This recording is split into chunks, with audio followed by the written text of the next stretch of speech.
is known as NFL Draft Scout on both Twitter, Instagram, and he is the draft expert from Bleacher Report, joining us right now here on the Rich Eisen Show, a day before the NFL Draft. He's Matt Miller. How are you, Matt? I'm doing well, Rich. Thanks for having me on. I appreciate it. You got it. So now, how does taking Tampa out of the tight end market mess with your mock draft in the 4th or 5th round, Matt? How does that mess with? Thankfully, it didn't. Okay. Yeah, I have a 7-round mock that comes out tomorrow. Oh my Which God! is crazy. Oh my God! So yesterday when the trade got leaked, like Schefter and everybody's tweeting about it, I'm panicking, right? Because what got traded? Because I'm going to have to redo something, right? Something's going to change in a 7-round mock draft 2 days before the draft. So I was so thankful that it was a 4th and a 7th rounder. It's that's easy. Okay, I can move some things around. No big deal. If it had been a 1st rounder, I would be very upset right now. I bet. So let's get to what you think's going to happen tomorrow.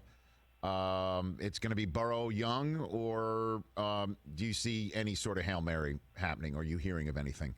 No, I'm not. And it's, it's boring. I know for everyone who does this for a living, we would love to have some intrigue right now, but I don't think there is any. I think Joe Burrow has been the number 1 pick since the Bengals earned the right to draft him 1st overall. And after that, I think for Washington, they probably, kick the tires on the quarterbacks just to see if there's a guy that you like better than what you already have. Once they acquired Kyle Allen to be the backup / competition at quarterback, I think that ended any talk of Tua going there or Justin Herbert or any of the other quarterbacks. So it feels like the first 2 picks tomorrow night might be a little boring for you guys. Well, you know what? It's all good, man, because these guys are some of the best players in college football that we've seen in the past several years, and they had incredible years, and now they're going to come to the NFL, and we'll enjoy them when we get a chance to enjoy them. So 3rd overall, I give you the choice of the Lions picking or trading out. What do you think happens? I would pick trading out. I think they're trying to generate a market right now, and I think a lot of the smoke screens you're going to see leaked, over the next 48 hours will be to that point of, they're going to try to generate a market. So if someone comes up for a quarterback, the Dolphins have been waiting for this moment for, it feels like, 2 years to draft their quarterback of the future. They have 3 first-rounders this year, 2 second-rounders, 2 first-rounders next year. They have 14 picks in this draft. So if they want to pop up a couple spots from 5 to 3 to make sure they get their guy, it's not because you have to jump the Giants. It's just to make sure that you get your guy with no uncertainty. I can see that happening. And I think the Lions are going to be willing to lower that price in order to do this. I don't think this will be like the Colts and Jets trade a couple of years ago where the Colts moved back from 3 to 6 so the Jets can get Sam Darnold. I think the asking price could be significantly lower than that. Okay, so I guess now that we're a couple minutes in here, Matt Miller of Bleacher Report, the intrigue is what we think it is, and it's Tua and the evaluation of Tua, and whether the Dolphins are putting up a tremendously effective smokescreen, where the number of mock drafts that I'm seeing that have Justin Herbert going to Miami or Miami going in a different direction other than Tua, it's become a cottage industry. I wonder where you sit on that subject right now. I'm with everyone else, and I think I have been for quite some time with it's, a mock draft isn't what you would do as a general manager. It's what you're hearing. Daniel Jeremiah says that better than anyone. And so when everything you're hearing is Justin Herbert, the Dolphins like Justin Herbert, they're worried about the medicals with Tua, you do wonder because everyone's saying it. So is it like Daniel Jones last year where everyone's saying it to the point that you start to doubt it? You start to wonder if it's true. And so I've definitely gone through that as well of, you put Justin Herbert there at 5 and then you start to overthink it of, is Justin Herbert really Brian Flores' kind of guy? Are they really going to roll the dice on a guy who, he was never great in college. He was pretty good. His his best performance was at the Senior Bowl, where it's basically a scrimmage, or the Combine, where it's, you're throwing against air. I think that is, you start to doubt that in the back of your head of Tua's this, you know what he is as a passer. He's this great passer. It's Drew Brees-esque at times. But, yeah, there are some injury concerns. But if you just had to compare these two as quarterbacks, it's not even close. Tua is so much better as a quarterback prospect. I know that the injuries come into play, and that's ultimately going to be the deciding factor for Miami. But you're right, Rich. Every mock draft you read, And every person you talk to around the league right now, they all feel like Miami is going to take Justin Herbert. Well, who was it yesterday, Chris, who said Marino was the one who's chiming in on this front as well, right? It was Breer, right? Albert Breer was telling us that he thinks that he says in his reporting Marino is saying that he loves Justin Herbert, a big guy with a big arm, et cetera, and so on and so forth. I just can't believe that here we finally are. The Dolphins put in all the work, and by the work I mean trading everybody a value away. And then, however, putting their tank job in the hands of the anti-tank quarterback in Fitzmagic, that they're still, with all of that, here we are. And it sure looks like they're going to have Tua sitting right there at 5. They won't even have to move up to Detroit, it seems like, to go get him. And they're going to pass. That way. They're going to pass? They really are?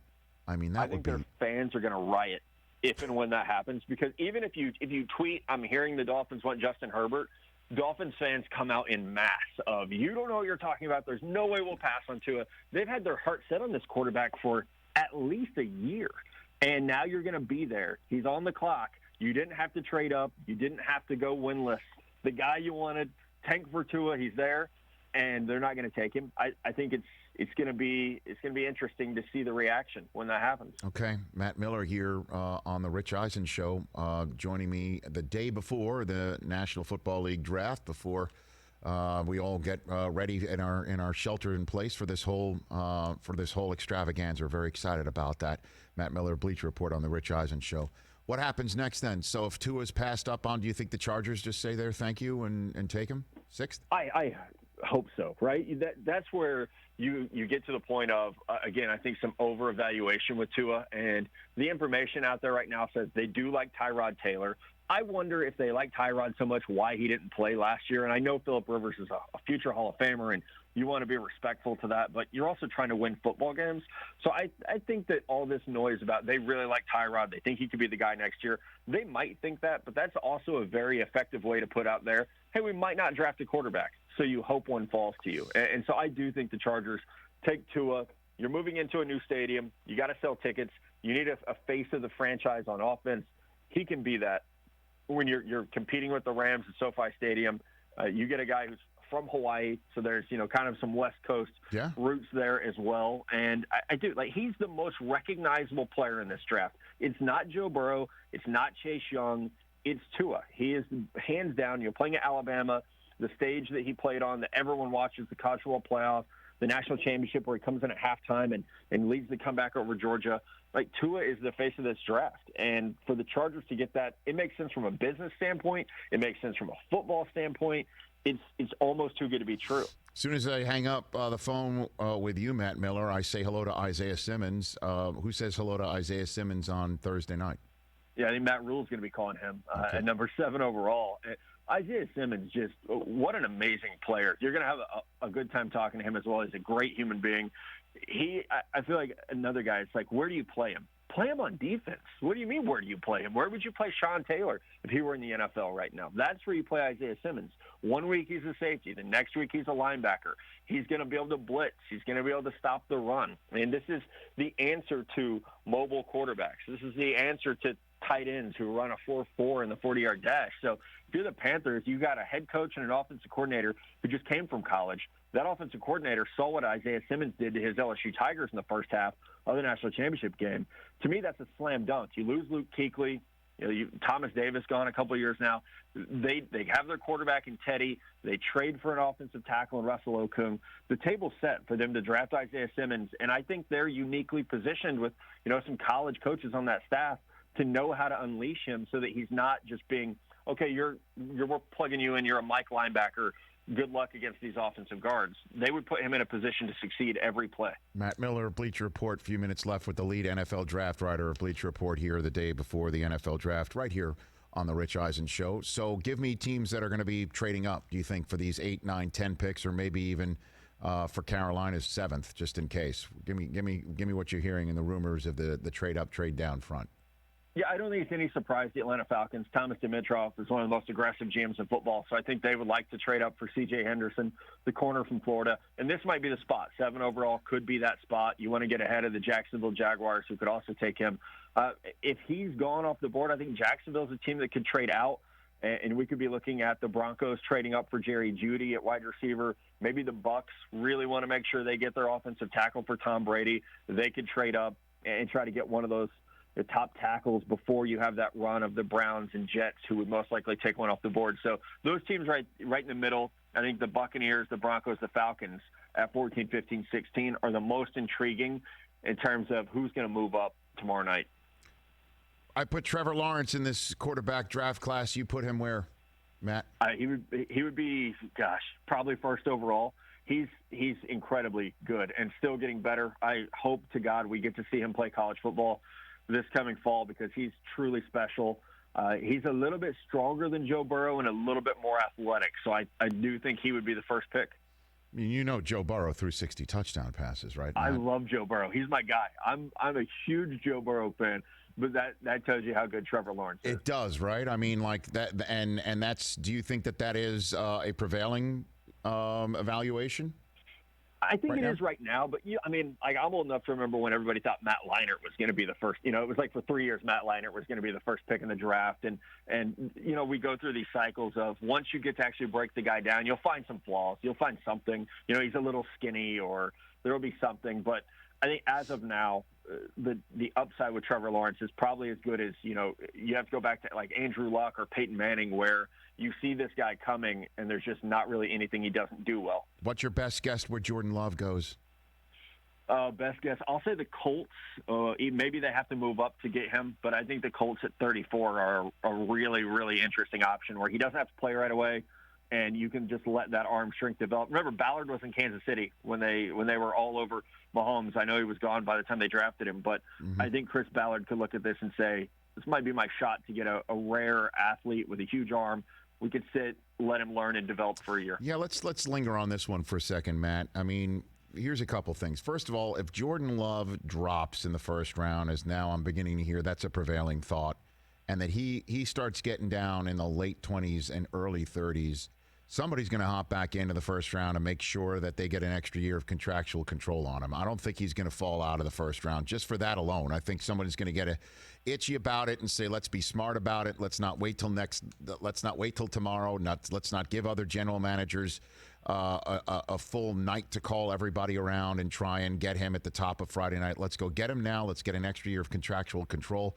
And I don't know if the Colts are that team because let's just say, again, knock on wood, if you're with me, football goes down on time this year. They got Phillip Rivers. This is the time you got to fill it up for Phil right now. You can't just sit here and use your draft choice that you have that's your best on something other than setting things up for Phillip to win right now. I agree with that completely. The Colts have no quarterback under roster for 2021, though. No, everyone's a free agent. So at some point, they're going to have to make a move. And it does not seem like Chris Ballard to wait.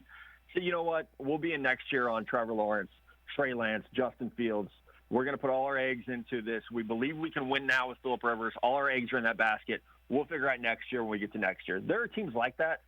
I think Ballard is just too smart to be that guy. They pick at 34. Yeah. So like you said, if he starts to slide, you might not have to come up that far to get him to where it's not completely depleting. I think they only have 6 choices in this draft, so you're not completely depleting your draft reserves to go get a player that it's a little bit boring because you're drafting someone who's not helping you this year. But if for some reason Phil goes down or plays like he did in December, you might need that quarterback faster than you think you do. Yeah, that's just an interesting aspect of the draft is just, how far do you have to move up? And if Love gets down to, say, where San Francisco's at, the Niners would love for Love to drop right down to 31 because they're looking to get out and start replenishing. We talked to John Lynch yesterday. They don't have a second, third, or fourth. They need some more second night. They need a second night pick. And I think that might be something right there. Matt Miller here on the Rich Eisen Show. Give me names of guys that you love that you think would be a great selection for a team either on Thursday night or Friday. Give me those names, Matt. Yeah, Joe Burrow is my guy, and I know that he's going to be the first pick, so that's boring to say. But I fell in love with him in Austin, Texas, early September, watching him beat my beloved Texas Longhorns. So maybe I'm cheating on that one. But Antoine Winfield Jr. from Minnesota. He had a great combine, man. He had a great combine. Great. Should have won the Thorpe Award as well. Let's just, no disrespect to Grant Delpit. He should have won the Thorpe, 7 picks, 3 sacks. He was the heart and soul of that team.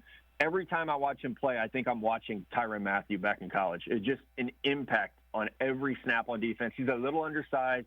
Know he was banged up in college, but he is one of those dudes I'm going to be rooting for no matter where he lands, because it's a little bit of a throwback in the way he plays, and it's infectious. So you fall in love watching his game. Right. And like I said, great combine, stellar. He did everything perfectly that day in Indianapolis. He was terrific. And what about a final day pick? What do you think? 4th, 5th, 6th? Who's sitting out there that you think, whether it's a quarterback, prospect, receiver? Give me a couple names on that front, Matt. I don't know if he'll last long enough, but I am really intrigued by Antonio Gibson from Memphis. He only touched the ball like 77 times in college, but he scored like 14 touchdowns. It's incredible. Play some running back, play some wide receiver. So finding the right fit for him is going to be interesting, but I wouldn't be shocked if it's 3 years and we're rewatching this draft like everyone was last night watching the 2017 one and saying, gosh, how did Antonio Gibson fall to the 3rd or 4th round? Because he's an instant playmaker. Again, whether it's running back, wide receiver, as a return man, I think he's someone you just got to find a way to get the ball in his hands. And a creative offensive coordinator is going to really like the traits that he's bringing to the table. Matt, appreciate the time, man. Enjoy the draft, however you're taking it in. Enjoy it. Yeah, I appreciate that, Rich. Thanks. You got it. That's Matt Miller. Hey, you watched all the way to the end. Thanks for that. Watch more right here.